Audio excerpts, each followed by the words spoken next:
Muy buenos días a todos. Se informa que hemos iniciado grabación de esta segunda jornada del primer foro virtual SICUS 2020.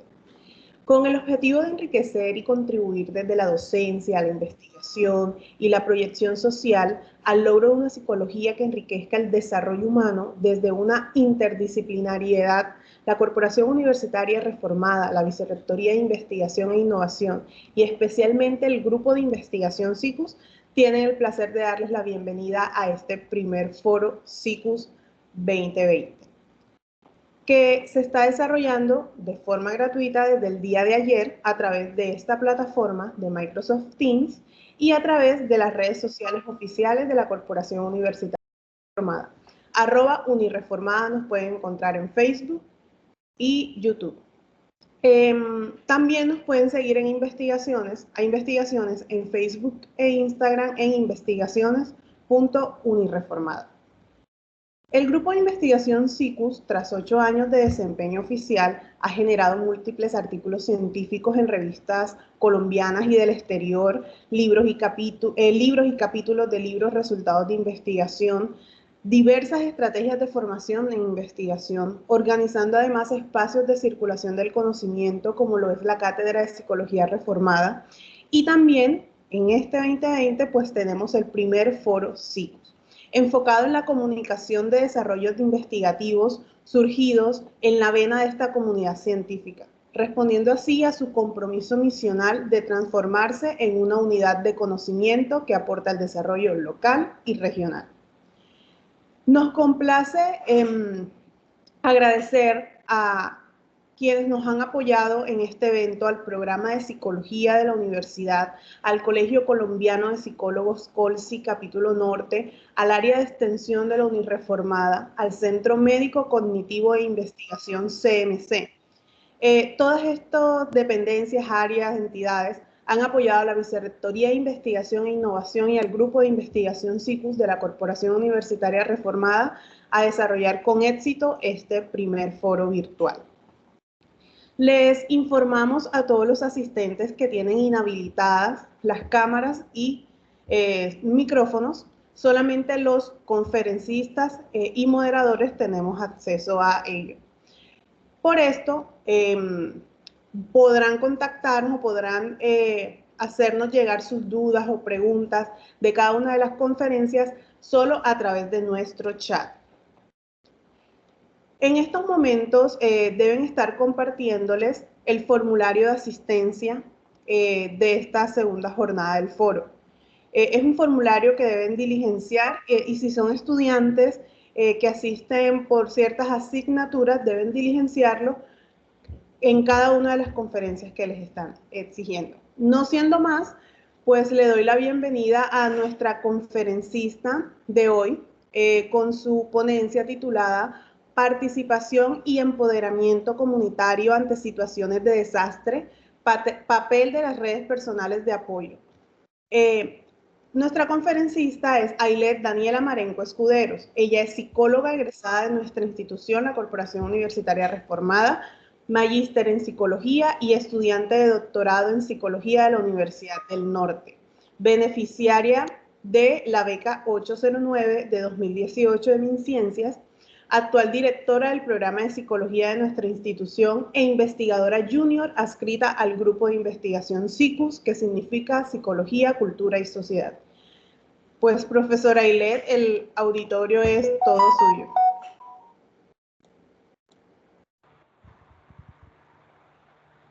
Gracias, Kat. Buenos días. Buenos días a todos. ¿Cómo están? Me complace mucho saludarlos y gracias, Cassandra, por la presentación. Voy pues antes de iniciar el conversatorio, voy a compartir la presentación. Entonces, denme un minutico y la voy a compartir.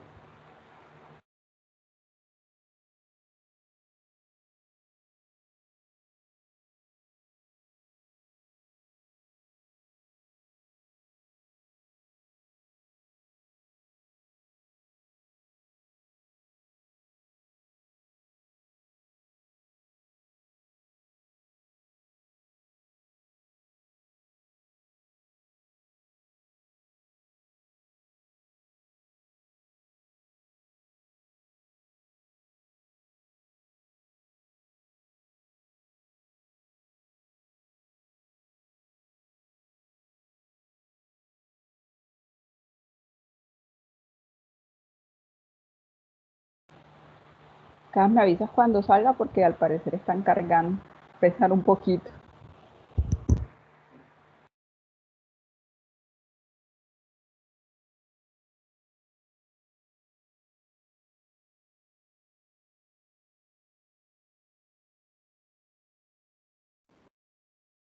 Pues todavía no las vemos. Vamos a esperar unos minutitos. Y dice que está cargando, vamos a esperar.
Está un poco pesada la presentación. Según esto ya van a terminar. Denme unos segunditos, que estas son las cuestiones de esta virtualidad. Ya al parecer está abriendo.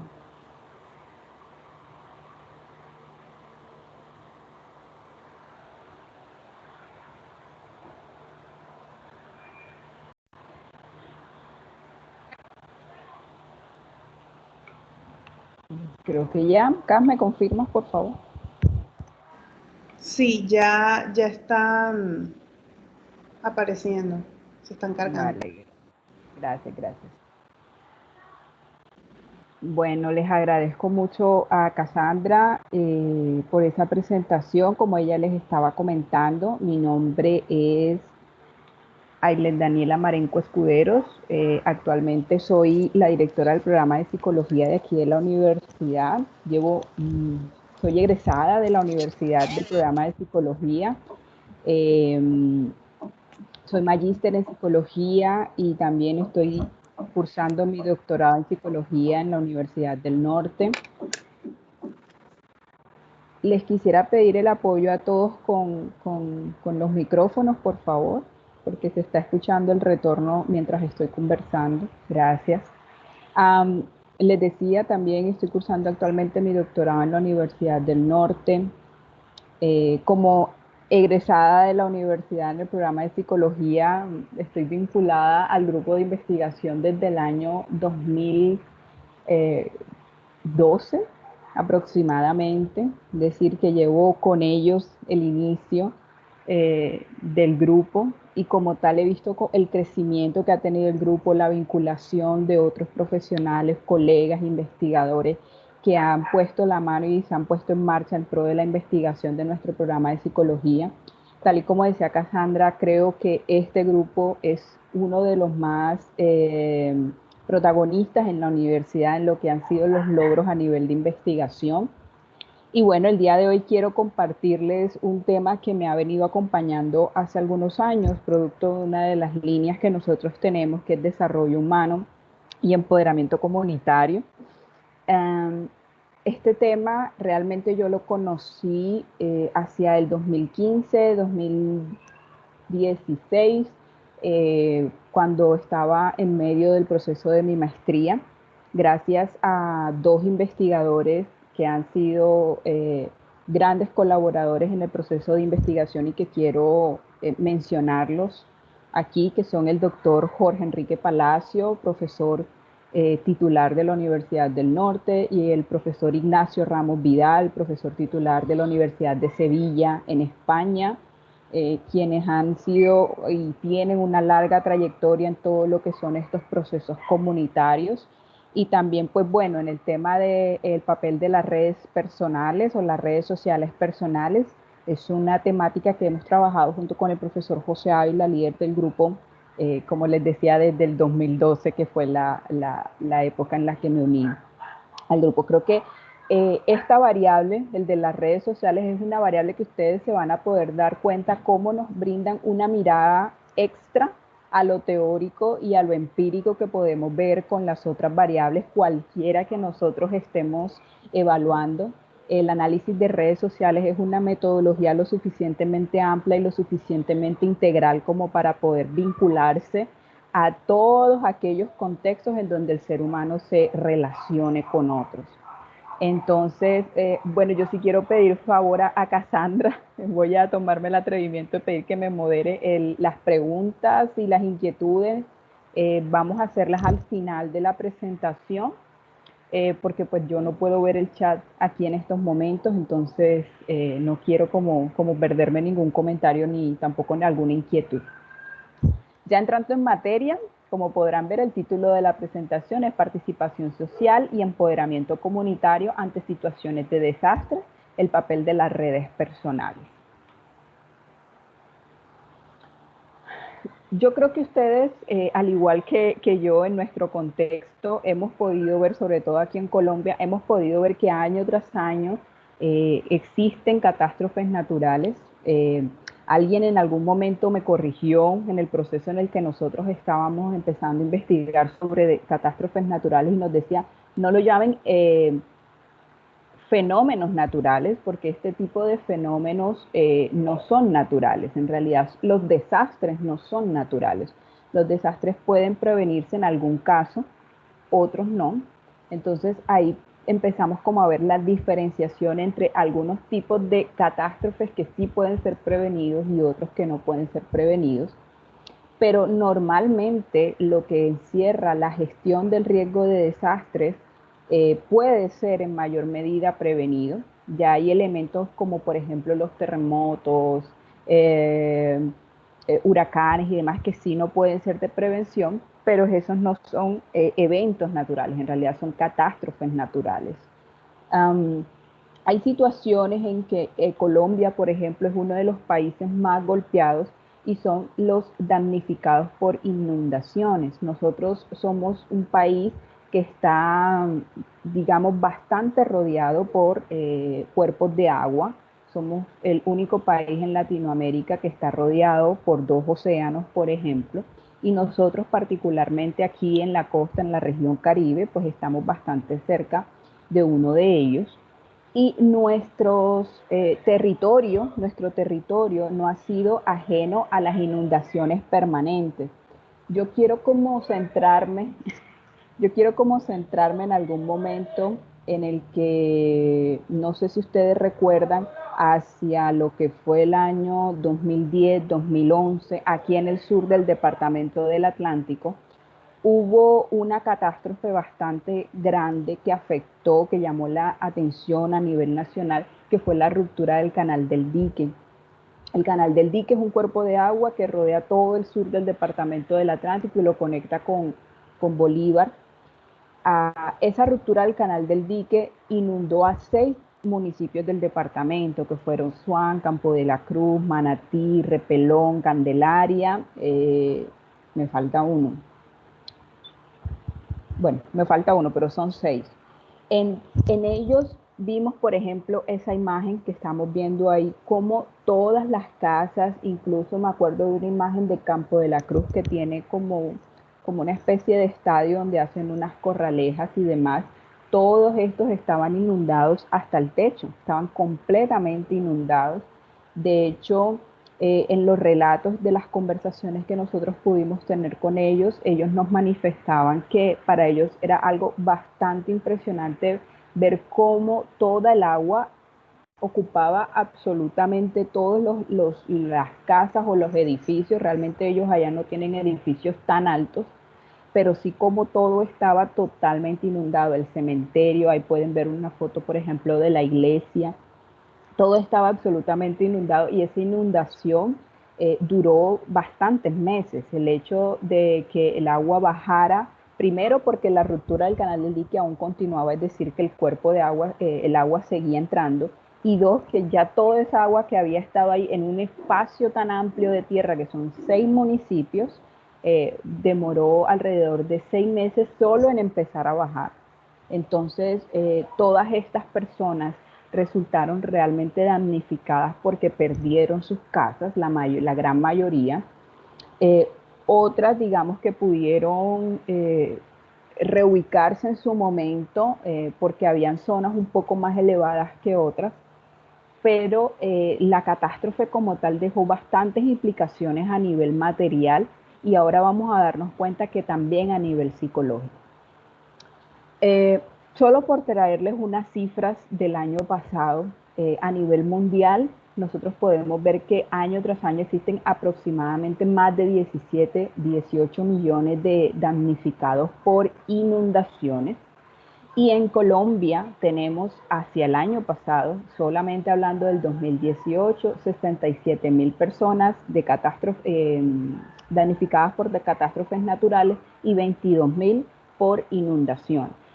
Si nosotros empezamos a ver estas cifras año tras año, nos damos cuenta que realmente la dimensión del desastre es muy grande, sobre todo en un país como Colombia, en donde los actores gubernamentales y los elementos de rescate, de la gestión del riesgo de desastres, que incluso es una unidad constituida administrativamente en nuestro país, no tienen recursos tan elevados y no tienen recursos tan fuertes a nivel de gestión administrativa para lo que es la prevención de riesgos. Si nosotros empezamos a sumar 22.000 personas por año solo por inundaciones, imagínense cuántas personas vamos a tener a lo largo del tiempo. Y además de ello, cuánto van a demorarse cada una de estas personas en recuperar lo perdido por o resultado de las inundaciones.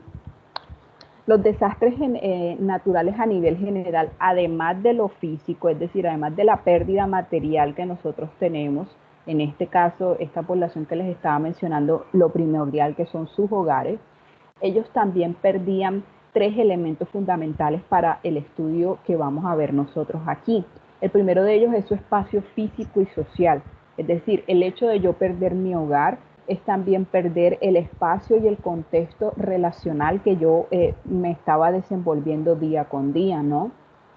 También social, porque las personas que estaban ahí mismo, en mi misma cuadra, en mi mismo barrio, también al ser damnificados, pues tienen que movilizarse a otros espacios, y empieza a haber una ruptura ahí de los vínculos, que es el segundo elemento que se puede ver en la presentación, que se afecta en pro de los desastres, que son los lazos afectivos o las redes personales.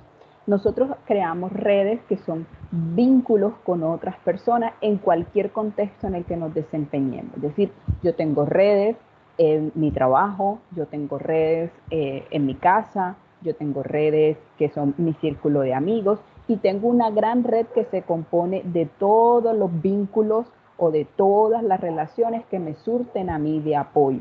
Entonces ahí entran, por ejemplo, los familiares, entran los amigos, entran los conocidos, compañeros de trabajo, el vecino, el amigo y demás. Todos estos tipos de lazos también se ven afectados por los desastres naturales, más que todo por las movilizaciones que tenemos que hacer. Y por último, pero no menos importante, también transforma la personalidad, específicamente la personalidad a nivel de relacionamiento, a nivel de liderazgo, y a nivel de madurez. Ahora vamos a ver en la siguiente presentación cómo hay unos elementos que empiezan a nacer en las personas que a partir del desastre transforman tanto la personalidad como además fomentan la aparición de dos constructos que son importantes. El primer constructo que vamos a ver es la participación social. Cuando a nosotros nos dicen participación social, yo creo que no es un concepto difícil de definir, ¿no? La participación social puede ser entendida como todo ese tipo de relacionamiento, de participación, perdonen que use la misma palabra, pero es la más adecuada, en la que yo como individuo estoy inmerso en diferentes contextos, ¿no? Es decir, ese nivel de implicación que yo tengo en diferentes contextos sociales. Ya si nosotros lo llevamos específicamente a nivel social, por ejemplo, elementos relacionales sencillos de la participación social son cuando yo participo en fiestas, cuando yo participo en reuniones sociales, cuando yo participo en encuentros grupales, que la empresa hizo un evento, ese nivel de participación que yo tengo en ese contexto específico relacional. Nosotros como individuos tenemos distintos niveles de participación. Es creo lo que la mayoría de nosotros podría entender como socialización, un poco, ¿no? Nosotros, algunas personas, participamos socialmente más que otras, es decir, somos mucho más sociables que otras. Eso realmente se mide por el nivel de implicación social que nosotros como individuos tenemos en cada uno de los grupos a los que pertenecemos.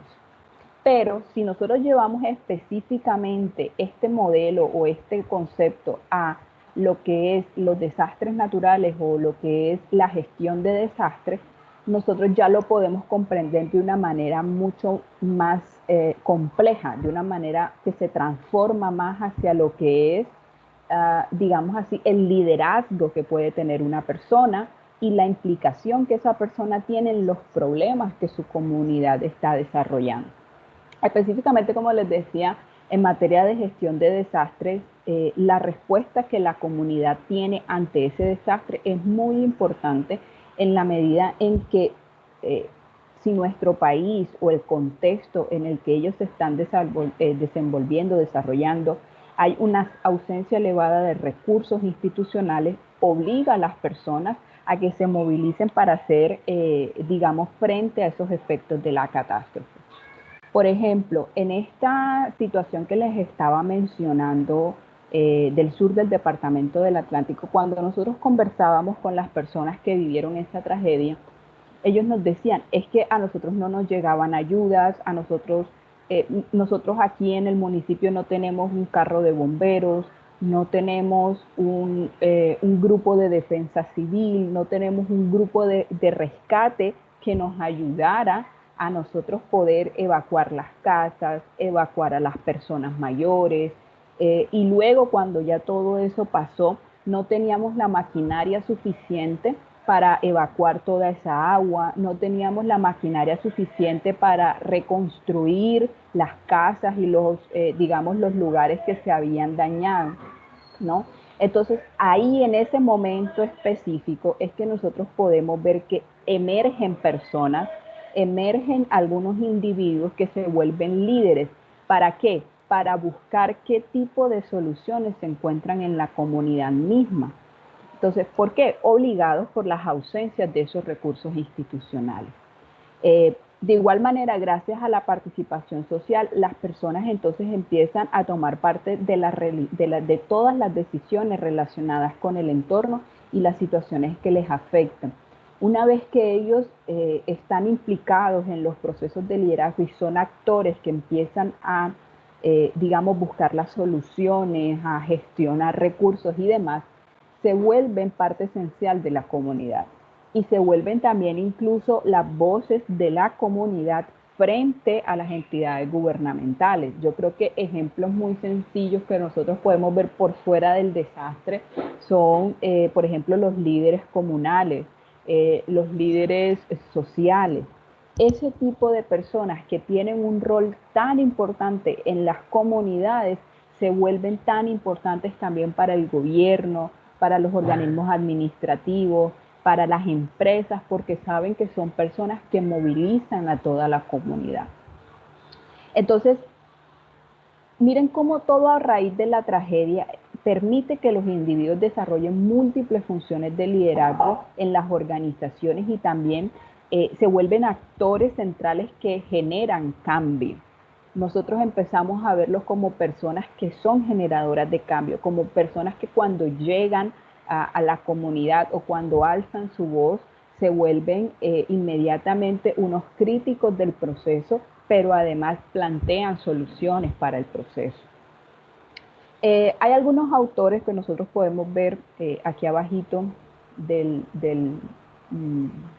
mapita, que ellos defienden que gracias a la participación social y gracias a estos efectos que producen los eventos de crisis, el ser humano fortalece ciertas competencias que le ayudan a desarrollar actitudes positivas, como son el caso de la madurez emocional, la confianza en sí mismo, la persistencia, entre otros elementos que lo que los hacen es impulsarlos a trabajar en la exploración de líneas de acción que benefician al entorno y que contribuyen pues al bienestar psicosocial y formar individuos con una clara identidad moral y una clara identidad social. Ahora, hay otros elementos que también nosotros podemos resaltar de los desastres. Por ejemplo, que estamos viendo aquí a un ladito, pues la implicación comunitaria creo que la he dejado suficientemente clara, pero tenemos una predisposición también para invertir un tiempo y recursos en iniciativas prosociales. A raíz de los desastres es que, digamos así, la gobernación, los organismos gubernamentales, las organizaciones en general, empiezan a ver que es necesario invertir en la gestión de estos desastres, porque antes no, realmente nosotros como país no tenemos una cultura de prevención de los desastres y no invertimos demasiados recursos, que no siempre es dinero, sino recursos, tanto personales como materiales. No invertimos suficientemente recursos para este tipo de iniciativas. Entonces, los desastres lo que nos muestran a nosotros es que el recurso y la inversión en estas iniciativas en pro de la comunidad son necesarias para prevenir daños mayores. Y por último, pues la movilización ante la ausencia de recursos institucionales es lo que yo mencionaba, ¿no? Un elemento individual bastante importante que deja la participación es ver cómo algunos individuos frente a otros se empiezan a movilizar para buscar el tipo de soluciones que pueden beneficiar a toda la comunidad. Otra de las variables que también hace parte del proceso comunitario, porque no es solo una, en realidad son más de las que voy a mostrar aquí, pero quise centrarme en dos que creo que son las más evidentes en el diario. La segunda variable que les mencionaba es el empoderamiento comunitario. El empoderamiento comunitario, yo me imagino que ustedes han escuchado la palabra empoderamiento, ¿no? Cuando dicen hay que ser una persona empoderada, hay que ser una persona que entienda, que comprenda, pero a la vez que gestione el proceso. Eso es empoderamiento. Hay diferentes formas de entender el empoderamiento, más como un tipo de liderazgo, pero también como una forma de proceso social, pero en eso me voy a centrar un poquito más adelante. Yo quisiera como exponerles un poco cómo fue creciendo y cómo se fue constituyendo este concepto, este constructo, porque realmente es bastante nuevo en la psicología. El empoderamiento, que viene de la palabra empowerment en inglés, es un constructo que digamos, inició a nivel teórico hacia la década de 1980 con la presidencia de Ronald Reagan en Estados Unidos, en una crisis económica bastante fuerte que hubo en Estados Unidos. Y allí empezaron a cerrarse bastantes recursos, las personas, la comunidad estadounidense empezó a verse bastante afectada con unas digamos, reducción de recursos, pérdida de empleos, pérdida de viviendas, demás. Bueno, fue un momento de crisis económica bastante fuerte. y apareció un momento que la historia llama los años del yo. ¿Por qué lo llamaban los años del yo? Porque ante esa situación de crisis económica que había, la mayoría de personas en Estados Unidos empezó a velar es por lo que cada uno de ellos necesitaba, ¿no? Como yo necesito esto, yo debo recuperar, yo tengo que ver cómo hago para salir adelante, yo tengo que buscar recursos, yo tengo que gestionar recursos económicos y demás, porque ellos sentían que no había un apoyo a nivel gubernamental, porque es que no había dinero, ¿no? La crisis económica era general. Entonces, teóricamente esos años del yo reflejaron una inmersión del individuo en la gestión de sus recursos propios. Y más adelante, autores como Rappaport, por ejemplo, una autora bastante reconocida a nivel sociológico en esos elementos, eh, mostró cómo esa sensación de que el individuo era quien debía gestionar y era quien debía salir adelante y era quien debía ver cómo buscaba recursos para salir de esa crisis económica, también estaba cobrando importancia no solamente a nivel individual, sino que tenía unas implicaciones en las comunidades en donde ese individuo estaba o a donde ese individuo pertenecía. Entonces, ahí ella empieza a construir o ya a llamar propiamente a ese sentimiento como empowerment, es decir, como empoderamiento. Y lo traslada a los elementos comunitarios, es decir, lo saca del individuo y lo lleva a unas implicaciones comunitarias. Y les estoy hablando, bueno, ahí está en la presentación, alrededor de 1981. Posteriormente, más adelante, empiezan a ver que el empoderamiento no era solo el individuo que le daba, digamos, generaba recursos y tenía implicaciones a nivel comunitario, sino que también ese sentimiento que un individuo tenía lo llevaba hacia otras personas, es decir, lo proyectaba hacia otras personas. Entonces, los otros, por decirlo en palabras sencillas, de alguna manera copiaban esa sensación de empoderamiento que los otros le estaban generando y ellos se volvían también individuos empoderados. Entonces así empezábamos a ver cómo la movilización de una persona a nivel que sea bastante, con un nivel de empoderamiento bastante fuerte, movilizaba el mismo sentimiento hacia todos los individuos de la comunidad, construyendo un solo grupo que se movilizaba en la misma medida o que se movilizaba hacia una misma meta. Hay otro autor que creo que es bastante representativo que nosotros debemos reconocer, que se llama Zimmerman. De hecho, Zimmerman es el autor que creó la escala de control sociopolítico, que más adelante les voy a mostrar que fue la que utilizamos para medir estas variables en las personas del sur del departamento del Atlántico. Y él hace unos aportes bastante fuertes hacia el concepto. Dice que todos esos elementos son ciertos y todos esos elementos hacen parte del empoderamiento, pero además nosotros tenemos que ver otros, digamos, factores a la hora de medir si efectivamente estamos en una comunidad empoderada o estamos frente a un individuo empoderado o no, porque no es solamente el liderazgo, sino hay otros elementos. Entonces, por ejemplo, ahí en la presentación los estamos viendo, dice la asociación y la relación entre el esfuerzo y la orientación al logro, la disponibilidad de recursos, el pensamiento reflexivo y el pensamiento analítico crítico. Él dice que además del empoderamiento, o más bien, como parte del empoderamiento, estos factores son los característicos de un individuo empoderado o de una comunidad empoderada. Es decir, un individuo o una comunidad que siempre tiene una meta clara que debe conseguir y tiene la gestión suficiente para ver cómo la va a conseguir.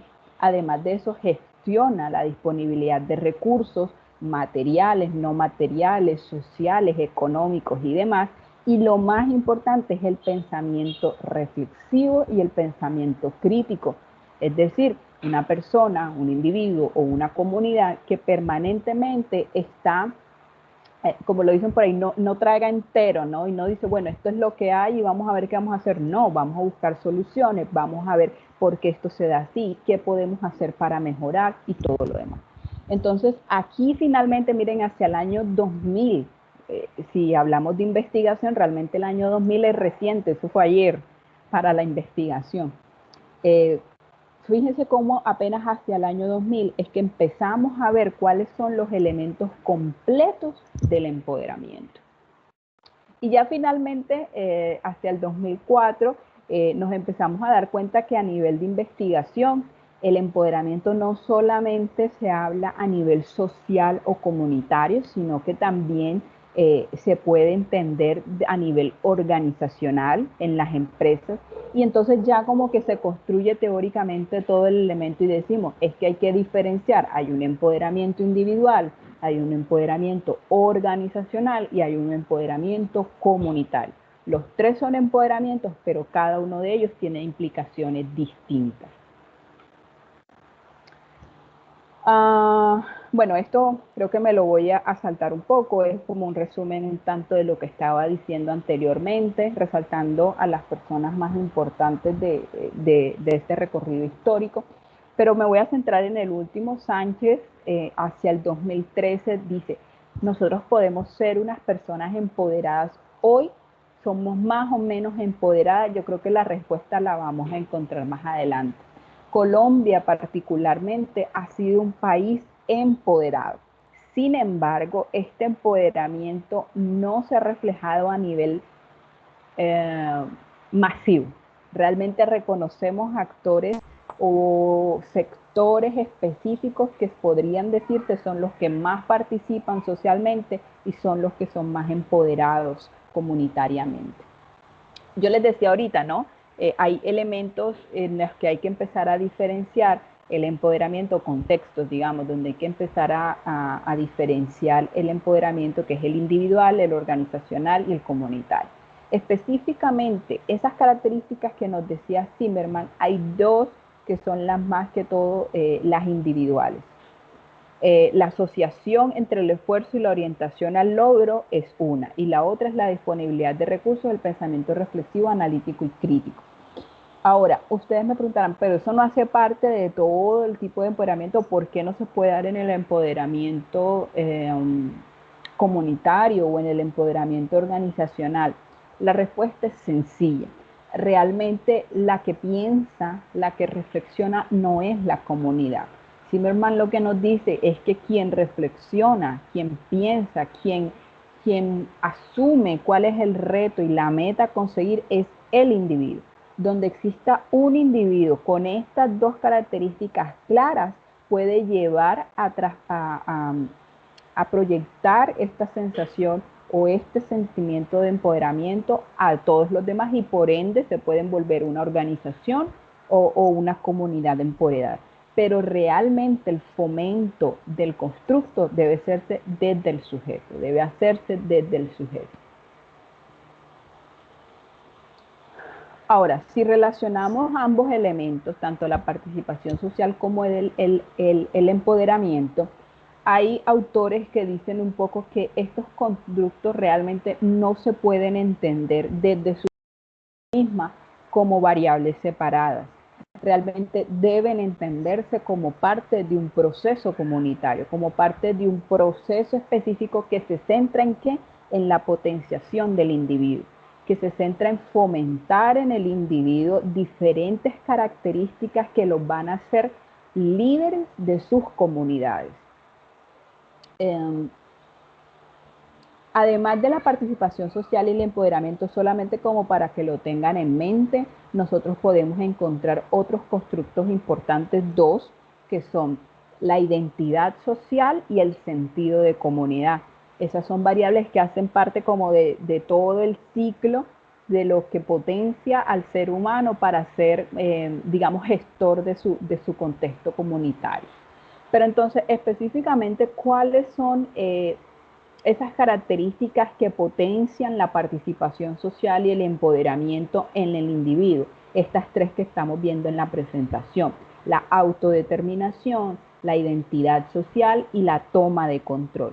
Yo creo que la autodeterminación y la toma de control para pues ustedes estudiantes de psicología, los profesores, los compañeros, colegas que ya son psicólogos, los tenemos bastante claro, ¿no? hay un elemento que es como un poco más novedoso, que es precisamente la identidad social. No sé si ustedes han antes escuchado el término o el concepto, pero voy a intentar resumirlo muy sencillo. La identidad social es qué tan representado me siento yo con, digamos, algún grupo o algún contexto social al que pertenezco.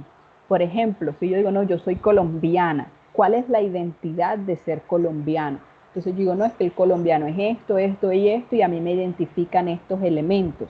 Yo me siento relacionada con esas características de lo que se entiende por ser colombiano. Eso es la identidad social. En este caso, la característica central es el ser colombiano, ¿no? Pero asimismo, por ejemplo, nosotros que hacemos parte de la Universidad Reformada, nosotros nos dicen cuáles son las características de la Universidad Reformada, cuáles son los elementos que caracterizan a los estudiantes de la Universidad Reformada. Cuando los tenemos claros, ahora hay que ver qué tanto me identifico yo como individuo con esos elementos. Si me conecto, si me identifico con esos elementos que conforman a la Universidad Reformada, yo puedo decir que yo tengo un alto nivel de identidad social con la universidad, porque tengo una relación con esas características de ese grupo en el que todos nosotros estamos en este momento, que es la universidad. Además de ello, gracias a estos elementos, nosotros podemos ver cómo pasamos de lo negativo que es el desastre hacia la potenciación del ser humano con sus elementos de participación, con sus elementos de empoderamiento, y superamos esos factores negativos que en un principio pudieron presentarse. Es decir, superamos la apatía, aumentamos la autoeficacia, superamos la indefensión aprendida. Es decir, cuando yo me vuelvo un individuo que participa activamente, cuando yo me vuelvo un individuo empoderado, soy un individuo que muy difícilmente voy a dejar pasar elementos negativos para mi comunidad. Es decir, cada vez que yo vea algo que está afectando a mi comunidad, que está afectando a mi grupo social, yo voy a hacer algo porque eso no ocurra. Ahí es donde estoy superando la apatía. Aumento la autoeficacia, ¿por qué? Porque me vuelvo una persona orientada al logro. Me vuelvo una persona que busca conseguir unas metas y gestiona los recursos para conseguir esa meta. Y por último, que es un concepto bastante interesante, la indefensión aprendida. Nosotros nos hemos vuelto personas indefensas, pero lo hemos hecho por toda la historia social que tenemos. Hace como un mes aproximadamente, un poquito más, nosotros participamos en un foro con el doctor Sergio Fajardo, y nosotros ahí comentábamos, o bueno, más bien los panelistas y el doctor Sergio Fajardo comentaba en algún principio, y los comentarios de todas las personas que participaron eran como que es que nosotros hemos aceptado la corrupción, es que nosotros ya vemos la corrupción en nuestro país o la corrupción política como algo normal. Es que, o algunos dicen, bueno, es que roben, pero que hagan un poquito con lo que se roban o con lo que dejen. Eso es indefensión aprendida. Es decir, hemos entendido que todo lo malo nos va a pasar algo malo, y que eso es normal, que eso es natural, y que debemos aceptarlo y no vamos a hacer absolutamente nada para que eso cambie. Eso es una persona indefensa realmente. Entonces, elementos como participación social y elementos como empoderamiento nos vuelven individuos que superan esa indefensión aprendida. Entonces ahí podemos obviamente visualizar a las personas que activamente fijan una posición u otra frente a diferentes situaciones sociales y comunitarias. Pues usé el concepto de corrupción porque creo que es un concepto que nosotros vemos todo el tiempo en las noticias y demás. Que de hecho la corrupción también es uno de los elementos que más afecta la gestión del riesgo de desastres aquí en Colombia. Entonces, de manera, digamos, resumida, para integrar un poco estos dos, ese mismo autor Sánchez que nos hacía esa pregunta, ¿será que nosotros podemos ser unos individuos empoderados hoy? Nos dice que la real trascendencia de esa potenciación comunitaria radica en esos 4 elementos que estamos viendo acá, ¿no? el peso teórico, político e ideológico que tiene el empoderamiento. Una persona empoderada, una persona con identidad social, una persona con participación social activa, es una persona que se vuelve ideológica, es una persona que se vuelve política. No que sea un político, electo político, sino que tiene una actitud política, tiene una capacidad de ser un líder y de gestionar. Además de eso, también tiene la capacidad de ser práctico, es decir, de ser evidente, de ver cómo, o más bien, demostrar sus acciones de una manera mucho más clara hacia la comunidad. Cuando nosotros queremos realmente lograr que exista una potenciación en mi contexto comunitario, yo tengo que mostrar los logros que he logrado. Yo tengo que mostrar qué elementos se han cambiado. Entonces yo digo, no, miren, por eso es que muchos líderes lo que muestran es como una especie de informes de su gestión, ¿no? En este mes logramos hacer esto, en este año construimos o cambiamos tal cosa. Eso hace parte de la capacidad de ser prácticos. Y un poco, tanto de las otras dos, es más como la capacidad de análisis, de crítica y de reflexión frente a todas las situaciones y todos los elementos que tenemos aquí presentes.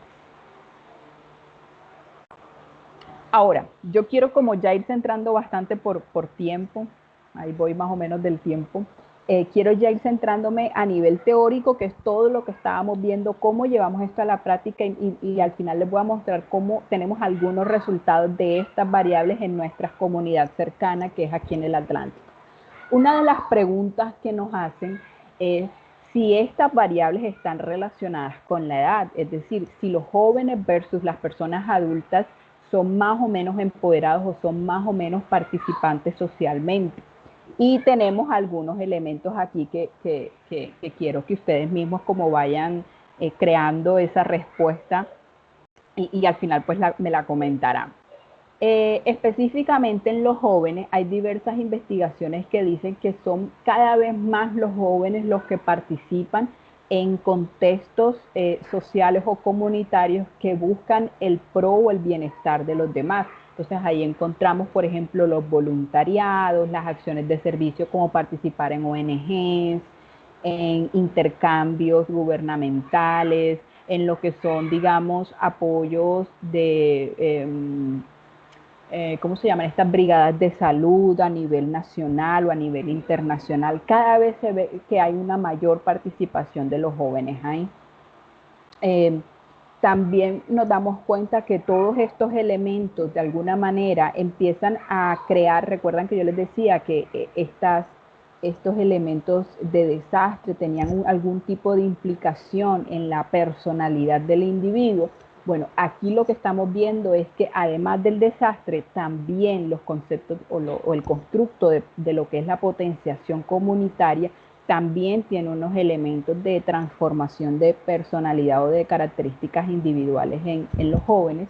Y encontramos, por ejemplo, que existe una mayor sensación de competencia, hay una mejora de la autoestima, hay una mejora por la satisfacción de la vida, por la vida, ¿no? Una persona un joven, digamos que se vuelve mucho más partícipe en este tipo de programas de servicio, se vuelve una persona con una mayor satisfacción por lo que está haciendo. Yo creo que nosotros hemos visto bastantes testimonios de cuando se le pregunta a una persona que por qué está haciendo voluntariados, por qué participa en este tipo de programas, la respuesta que más encontramos es porque me gusta, porque me siento bien haciéndolo, porque esto me llena como profesional, como individuo y demás.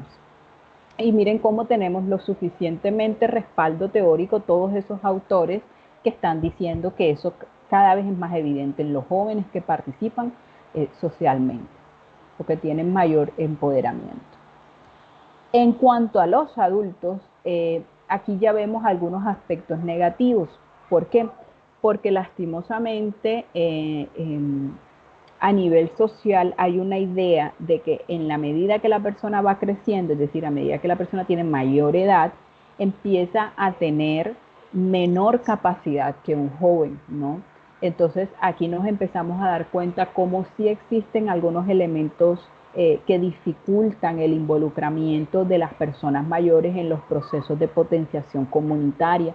Primero, por lo que digo, ¿no? La representación negativa que hay alrededor de la vejez, pero además también porque hay unos modelos específicos de poder, de jerarquías a nivel de edad que nosotros tenemos como un poco marcados, que no nos permiten entender que tanto los adultos como los jóvenes pueden aportar de distintas maneras a cada uno de los procesos.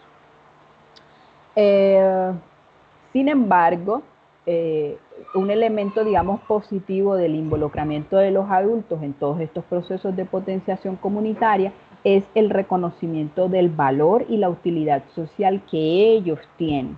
Entonces, cuando estos individuos se sienten útiles socialmente, cuando sienten que están siendo valorados y que pueden aportar a su comunidad, los provee a ellos de elementos individuales bastante fuertes, bastante positivos.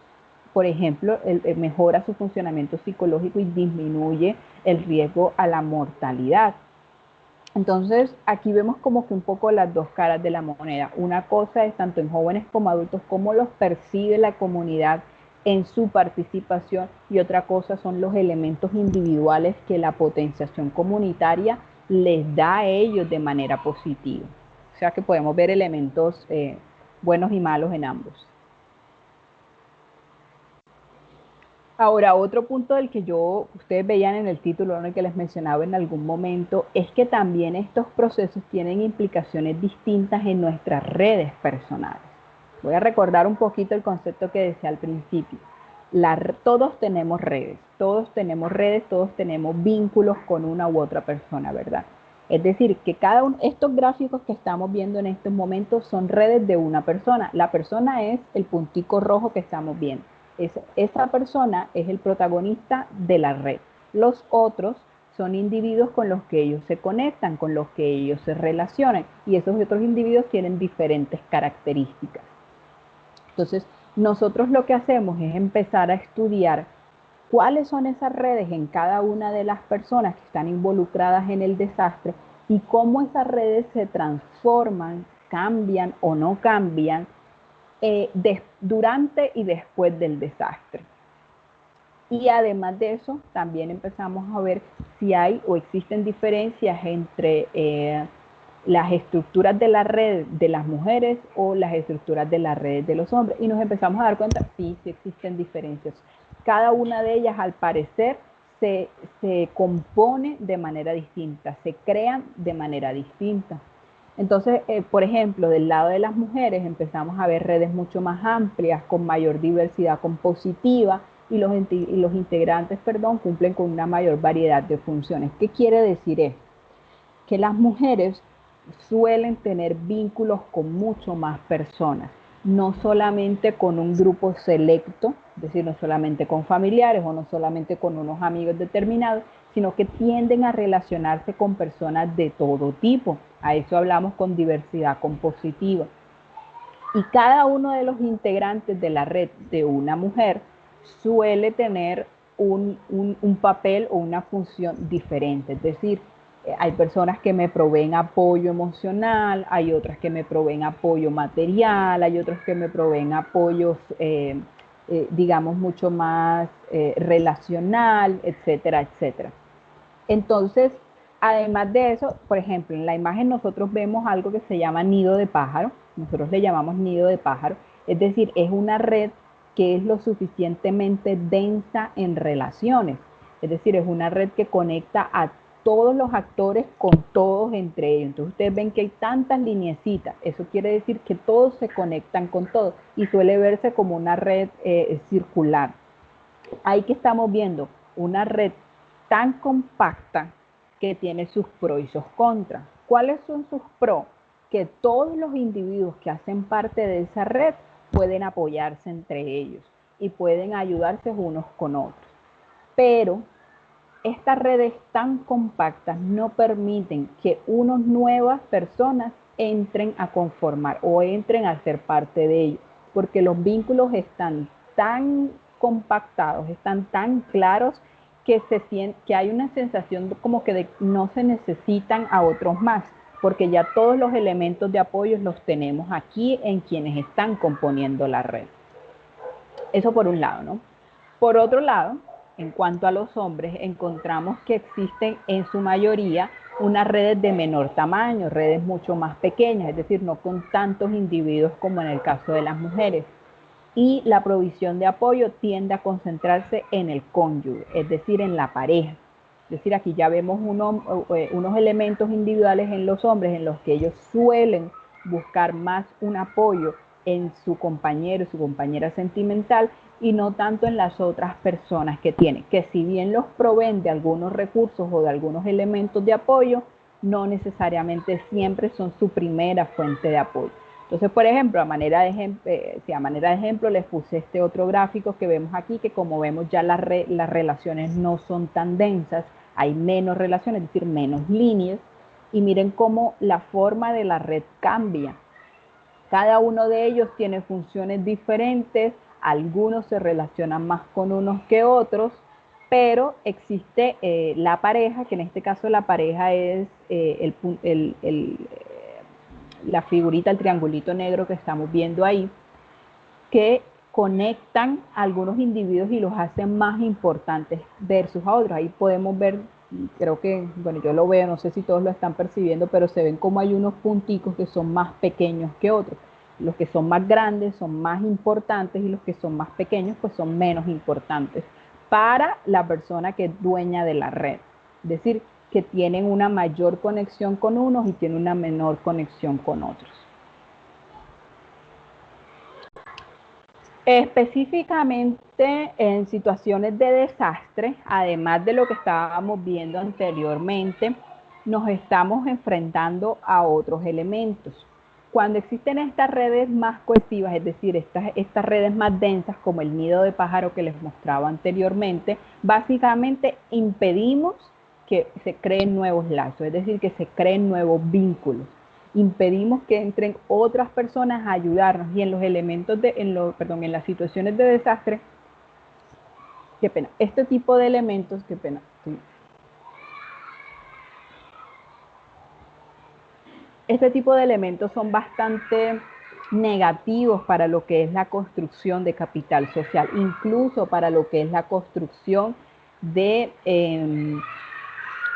digamos, mejores niveles de empoderamiento y de participación, porque realmente todos los individuos de la comunidad se vuelven, bueno, no de la comunidad, digamos, de mi red, se vuelven individuos importantes para el fomento, pero no existe como que un mayor protagonismo de uno u otro individuo. Entonces, realmente aquí, en estas redes que son tan densas, que son tan compactas, se vuelve bastante complejo lograr individuos visibles o mayormente empoderadas o mayormente líderes. En el caso de los hombres, por ejemplo, ya específicamente en situaciones de desastre, encontramos dos elementos característicos de sus redes personales, que son redes más centrales e intermedias. ¿Qué quiere decir eso? Que tenemos mayor en la concentración de poder en uno que otro individuo bastante concentrado, y que otros hacen una función de puente. Es decir, yo, Ailen Marenco, bueno, me relaciono con un hombre X, y ese hombre entonces me usa a mí para llegar a otra persona. Es decir, yo en este caso soy una intermediaria para que ese hombre se conecte con otra persona. Entonces, se suele ver, o lo que nos ha mostrado la evidencia empírica, es que las relaciones de los hombres suele verse así, suele verse siempre como intermediarias. Esto, sin embargo, facilita o tiene unos elementos más facilitadores que el caso de las redes coercitivas que estábamos hablando ahorita, y es que nos permite acceder a muchas más fuentes de apoyo.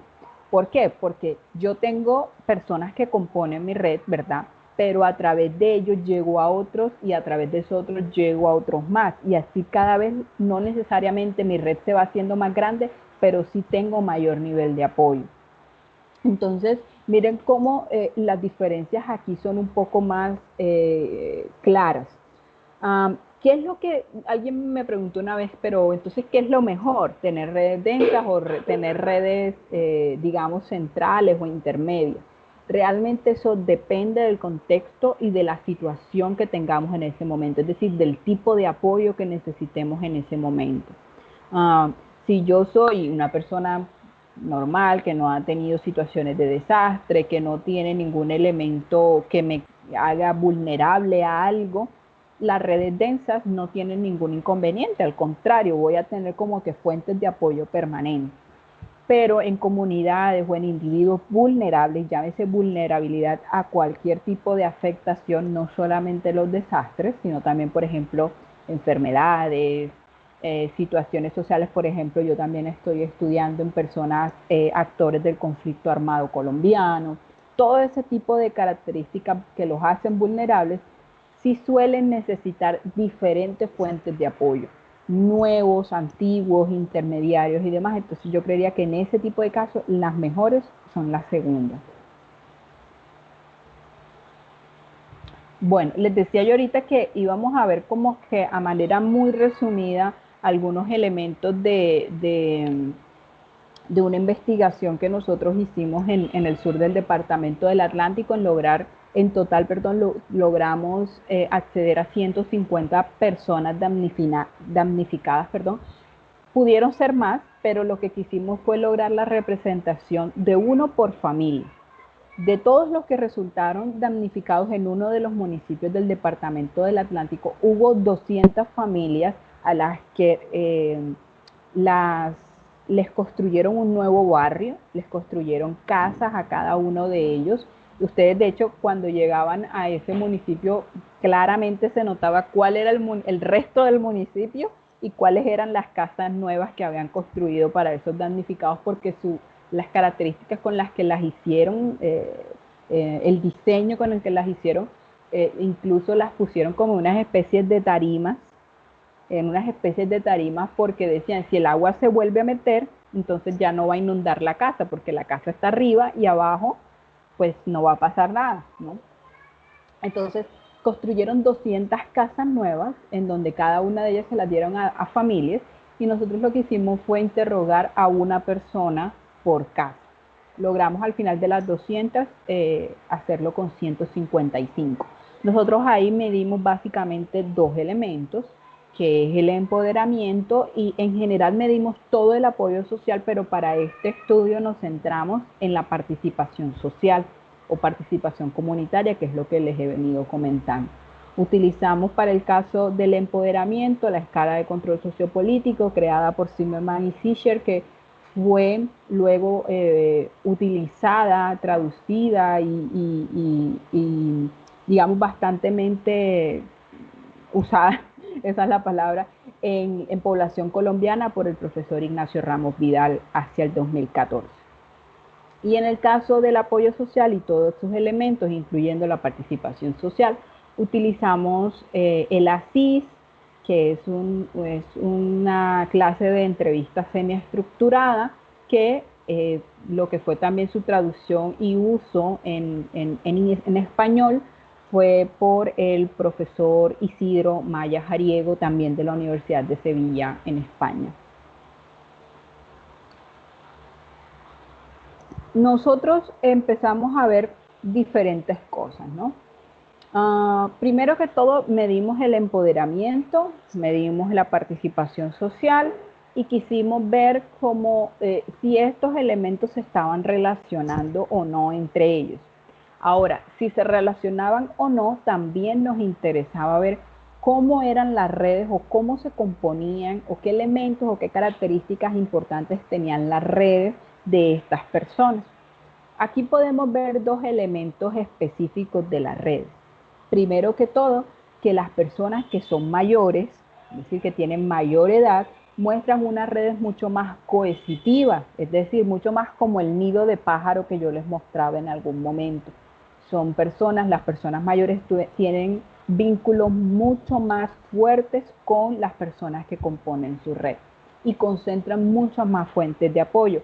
En cambio, las personas jóvenes tienden a tener lazos mucho más débiles, menos importantes o menos centrales que las personas mayores. Aún no vamos como a dar un poco de interpretación a esto, simplemente como a manera de resultados.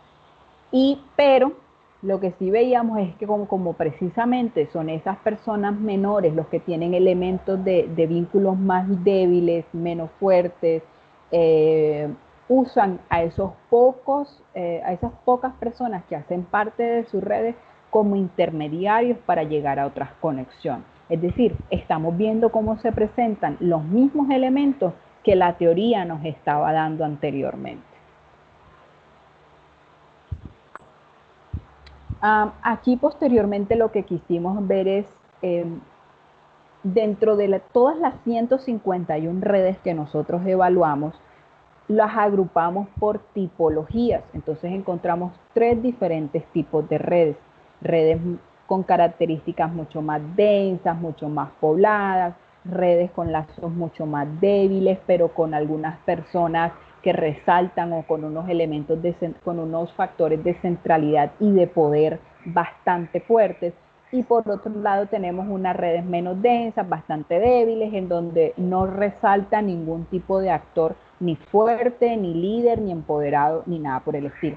Esos son en esencia como los 3 elementos, los 3 conglomerados, que encontramos de redes. Entonces lo que quisimos ver es si la participación social se diferencia en cada uno de esos grupos.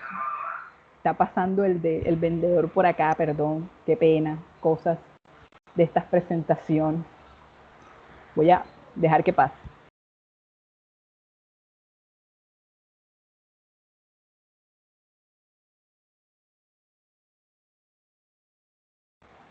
Ya pasó. Bueno, les decía, nosotros lo que queríamos ver era cómo, más bien queríamos entender si la participación social se diferenciaba en cada uno de estos 3 tipos de redes que encontramos. Y lo que nos dimos cuenta es que sí existe una diferencia en algún conglomerado frente a otro en torno a la participación. Entonces aquí, ¿qué es lo que estamos viendo? Que hay un tipo de red que es la que mejor ayuda a crear participación en sus individuos. Eso específicamente es en la red en la que hay mayor nivel de intermediación. ¿Por qué?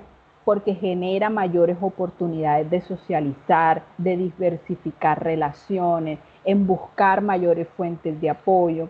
Entonces, nos damos cuenta que las redes en donde los vínculos no son tan fuertes, que algunos consideran débiles, es la que mayor potencia la participación social. Es decir, son esas redes en donde puede ser más evidente aquella persona líder, aquella persona autodeterminada, aquella persona con mayor identidad, porque es esa persona que puede resaltarse, puede tener mayor poder frente a otros, pero a la vez los puede movilizar para la gestión de recursos y todos los elementos positivos que estábamos hablando en la parte teórica al principio. Nosotros realmente nos sorprendió mucho porque si bien sí vimos, algunos factores, sobre todo de la participación, que dependen, que se cambian, que se modifican, dependiendo de la forma en la que yo me relaciono con otros o en las que se componen mis redes personales. Las 2 variables principales, que eran la participación y el empoderamiento, no se relacionaron entre sí. Alguien me preguntó en algún momento, normalmente los estudiantes de proyecto de grado, cuando ven este tipo de resultados, dicen: profesora, ¿hay algo malo? ¿Pasó algo? ¿Hice algo malo? ¿Qué pasó? Yo les digo, no, esto también es un resultado. ¿Esto qué es lo que nos dice? Que hay unos elementos en esta comunidad que no los hacen iguales a lo que la evidencia empírica anterior nos demuestra. Es decir, normalmente el empoderamiento y la participación social sí mantienen una relación específica, incluso recíproca, es decir, que el uno se alimenta del otro. Sin embargo, aquí lo que nos está mostrando es que, si bien tanto el empoderamiento, la participación y otras más hacen parte de un proceso de potenciación comunitaria, primero debe darse una para que después aparezca la otra. Es decir, no deben darse ambas a nivel transversal en esta comunidad que nosotros evaluamos. Entonces, en este caso, decimos, primero deben haber unos buenos elementos, unos buenos niveles de participación social para que después aparezca el empoderamiento. Y esto tiene sentido, ¿no? Nosotros primero tenemos que ser personas que socialicemos, personas que nos vinculemos con otros, que tengamos mayores fuentes de apoyo para posteriormente volverme una persona empoderada. Y eso es lo que vimos en el sur del departamento del Atlántico. Esto simplemente porque creo que siempre es sano poder entender que existen algunas limitaciones y algunas recomendaciones en todo tipo de estudio. Yo me voy a concentrar en dos elementos.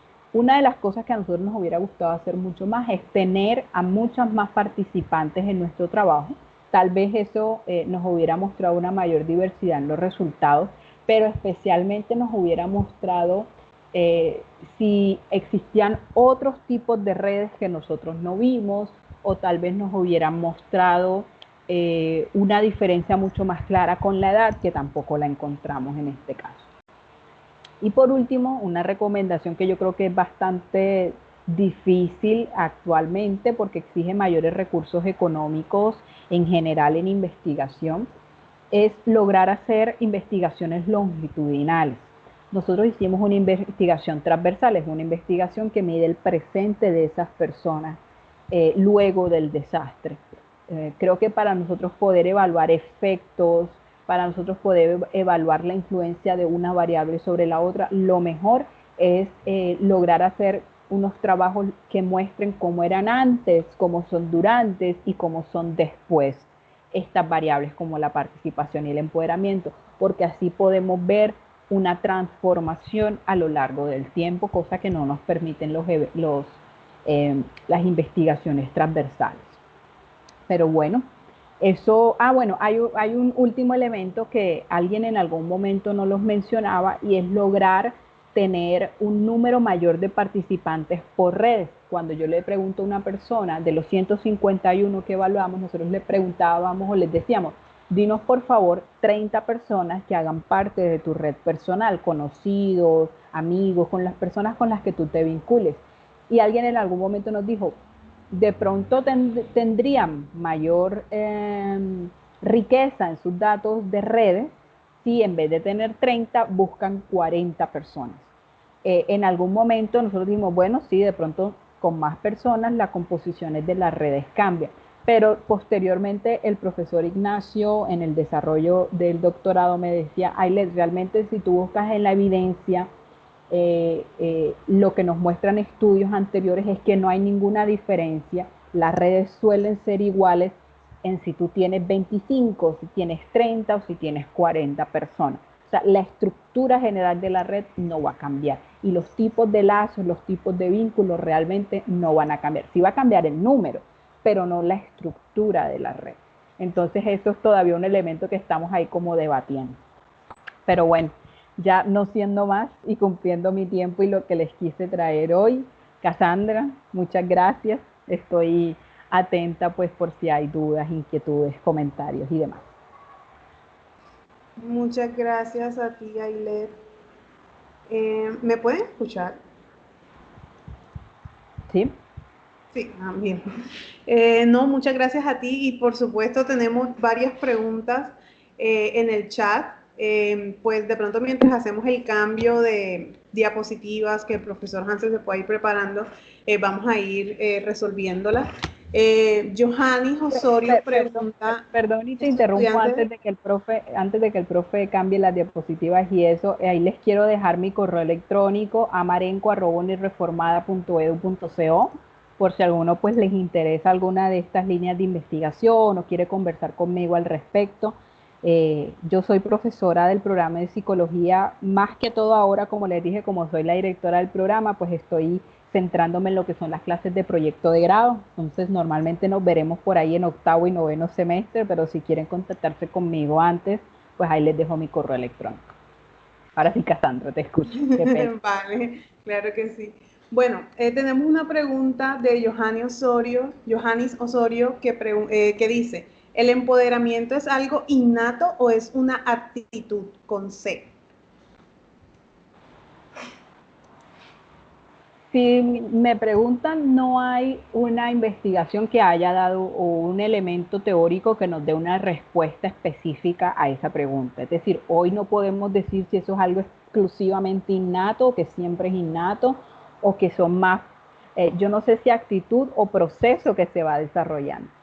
Yo no diría que actitud, yo realmente creo que de pronto sí existen unos elementos individuales a nivel de personalidad, eh, incluso de carácter, que ayudan a que una persona frente a otra tenga mayores características de empoderamiento. Pero realmente lo que nos muestra la teoría es que son diversas situaciones sociales o individuales o eventos que nos ocurren en la vida lo que nos hacen potenciar esa característica. Por eso, digamos que el circulito completo que les decía, tanto el empoderamiento como la participación y la identidad social, todos hacen parte de un constructo mayor que se llama potenciación. Entonces, realmente yo diría que es un proceso más que una característica innata. Johannes, creo, Johannes, no escuché, Johannes. Johannes. Bueno, Hilary Enríquez de Aguas nos pregunta también, o te pregunta, te la voy a leer tal cual, es una pregunta algo larga, dice, entonces cuando no se da un empoderamiento social, la potenciación del individuo no será eficaz y no podrá una buena identidad social, no una autodeterminación y control con respecto a esta. La sociedad quedaría en ruinas o podría reencaminarse a ser una sociedad con buena determinación y futuro. Ok, aquí hay que diferenciar dos elementos, ¿no? Como decíamos, el empoderamiento y las otras variables son elementos que son individuales. Entonces, por un individuo que, digamos, no desarrolle bien una de las variables, no es que pues los demás no lo puedan hacer. Siempre realmente va a haber algún nivel de empoderamiento eh, por alguna de las personas que compone la comunidad. Pero para irme al inicio, cuando una de las variables que hacen parte del proceso de potenciación comunitaria eh, es baja o no se presenta o es inadecuada, sí afecta al proceso, pero no afecta la aparición de las otras variables. Por ejemplo, ustedes veían ahorita en mis resultados que yo les decía que el empoderamiento al contrario se da después de la participación social. Entonces, incluso nosotros podríamos decir que primero es la identidad y el sentido de comunidad, luego la participación social y por último encontramos el empoderamiento, porque es que el empoderamiento en sí es algo que se construye, es algo que se va dando en un proceso. Eh, entonces yo diría que realmente el empoderamiento es un resultado de las otras variables. Entonces como que el proceso no se afecta inmediatamente, pero sí queda como de alguna manera inconcluso. Lo que en mayor medida nosotros fomentamos para lograr la potenciación del individuo es que primero las variables de identidad social, de sentido de comunidad, sean bastante firmes. Es decir, que una persona tenga unos elementos de identificación con su grupo bastante fuertes, que se conecte con el grupo, que entienda los sentimientos del grupo, que elementos individuales como la autoestima, como la autoeficacia, como la autodeterminación, todos esos elementos estén bien fomentados en el individuo y muy seguramente el resultado, que es el empoderamiento, se va a terminar dando. Vale, hay unas preguntas relacionadas a qué pueden hacer los psicólogos respecto a ciertas cosas en los jóvenes que son líderes. Hay una pregunta en particular que creo que reúne todas las que han hecho relacionadas al tema, que es de Luis Torres Jiménez, que dice, en Colombia actualmente están matando a los líderes sociales que se han empoderado para cambiar la cara triste de zonas vulnerables de Colombia. Estas masacres atemorizan a jóvenes con potenciales para ser buenos líderes sociales. ¿Qué hacer como psicólogos para estimular a los jóvenes a ser líderes sociales cuando el sistema los abandona? Ahí volvemos gracias por esa pregunta, ahí volvemos al concepto. Ahí volvemos al concepto de potenciación comunitaria, al concepto de empoderamiento y al concepto de participación.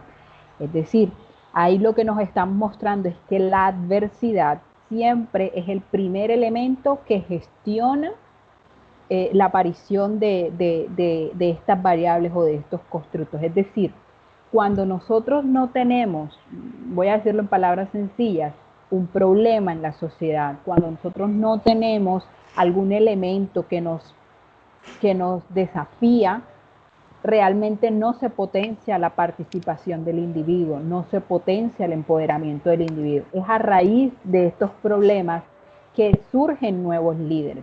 Entonces, decía la pregunta, ¿no? Aquí en Colombia estamos viendo cómo están matando a los líderes, cómo hay dificultades y demás. Yo creo que nosotros permanentemente estamos viendo en las noticias que después de una tragedia, sea la que sea natural, sea política, sea social, algo ocurre, hay un elemento de cambio, aparecen nuevas personas, aparecen nuevos elementos, aparecen nuevas situaciones. Eso es lo que realmente construye como que el ciclo interminable, pero es del proceso social.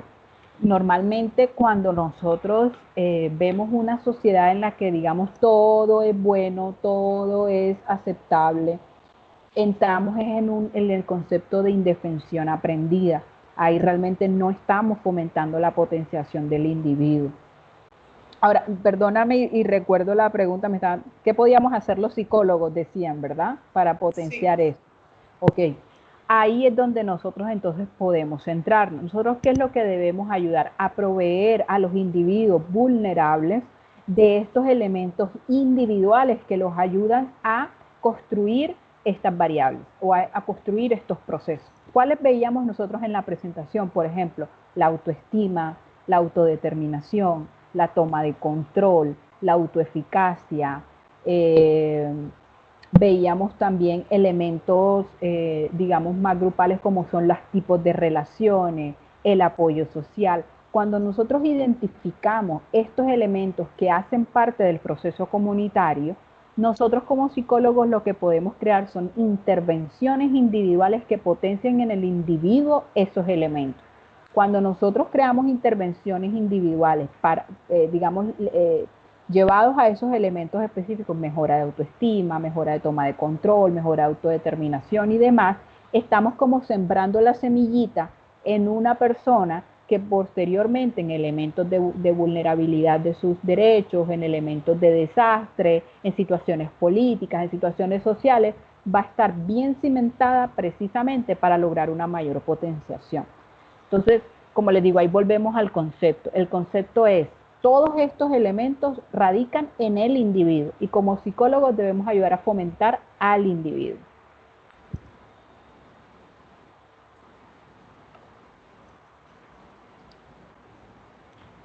Muchas gracias, Ailet, por esta conferencia. Estamos recibiendo comentarios positivos en el chat de los estudiantes, Ay, qué agradeciendo por lástima que no este los puedo espacio. ver, qué pena, me siento a Sí, ciegas. están agradeciendo pues este espacio. Pues esta sería la última pregunta pues de esta primera conferencia de hoy. Muchas gracias de verdad por aceptar la invitación y también por apoyar como directora del programa de psicología este evento que ha sido todo un éxito. Muchas gracias. Ya podemos ver en pantalla la presentación del profesor Hansel Duque. Esta es la séptima conferencia de este foro y la segunda del día de hoy, titulada El movimiento de escuchadores de voces, un nuevo paradigma para la comprensión de la esquizofrenia.